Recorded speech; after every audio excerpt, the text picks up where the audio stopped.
Good morning, guys. Welcome to Station 3 Productions, and welcome to, I think it's episode 7, on how to raise exotic birds successfully. So stick around, stay tuned, and I'll tell you what we're going to talk about.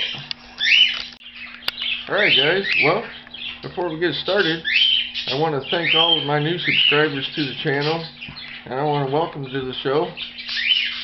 And, that's what it's all about, Without you guys, there wouldn't be no reason to be making any videos, so, thanks again. So now, today we're going to talk about a couple of things. This will probably be a pretty short video.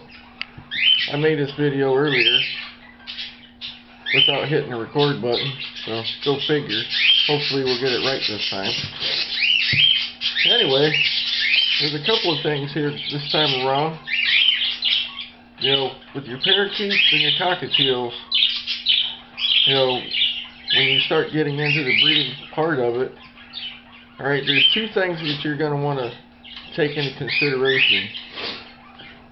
Number one is their health, alright, because without healthy birds, you're just going to end up with poor results. Anyway, so, and that's going to be the same with any animals that you may get involved with any time down the road.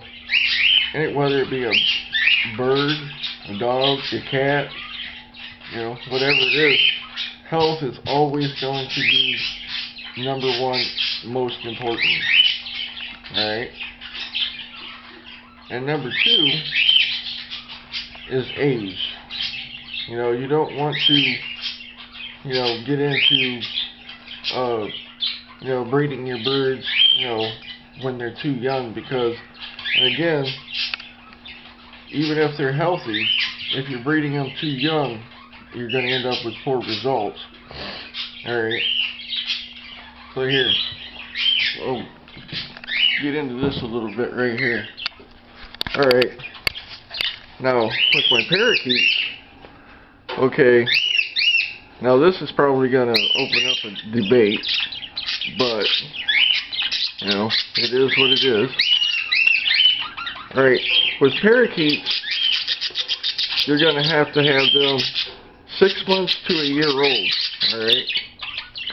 Now, when I say 6 months, to a lot of people, that seems, too young to be breeding a bird, okay?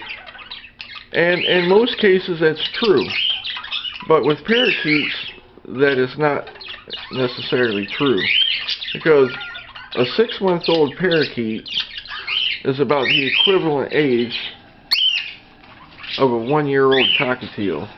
Okay, now with these guys, like I said, you're going to need 6 months to a year. Now, and a lot of people, there's nothing wrong with waiting until a year for parakeets, but if you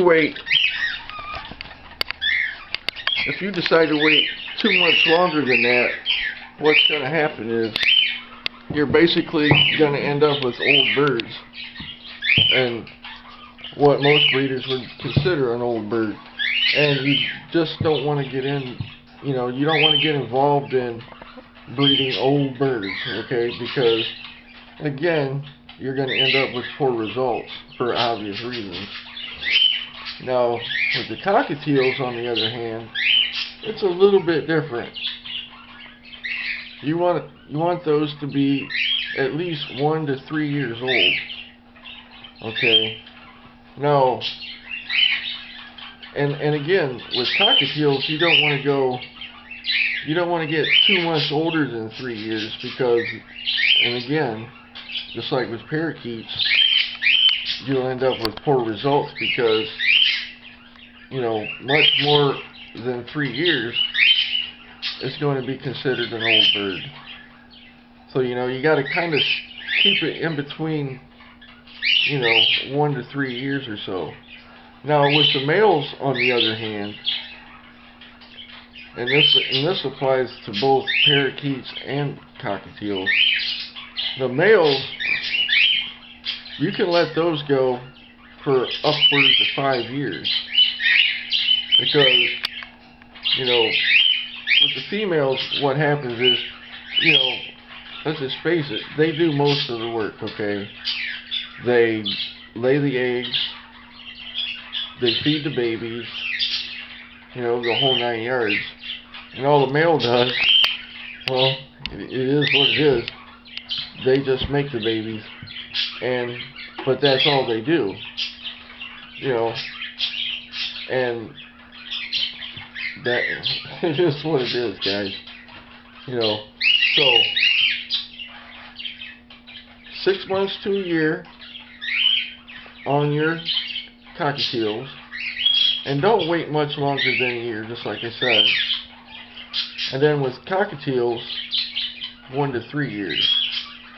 Okay, and again, don't get much older than that right there in the females.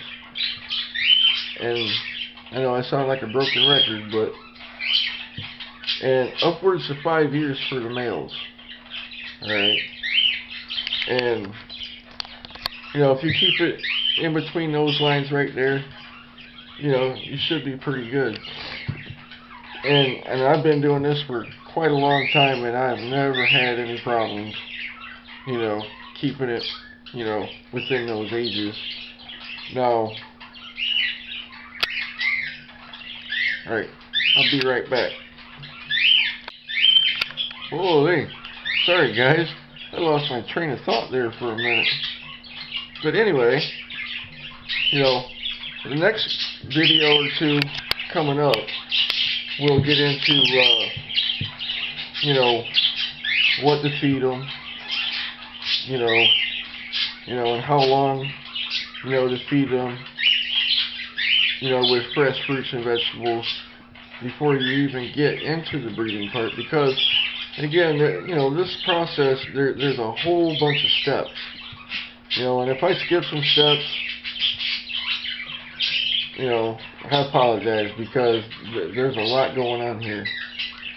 And I know some of these videos are a little bit, you know, out of order or whatever. This is not done in chronological order or whatever. So, alright, what we'll be getting into there is, you know, the fruits and vegetables that you want to feed them prior to breeding. Okay, you know, and then how long it's going to take, you know, before you get to that point. So, and I think that's about it. I think that's about it for now, guys. So, until the next time, everybody take care and stay safe.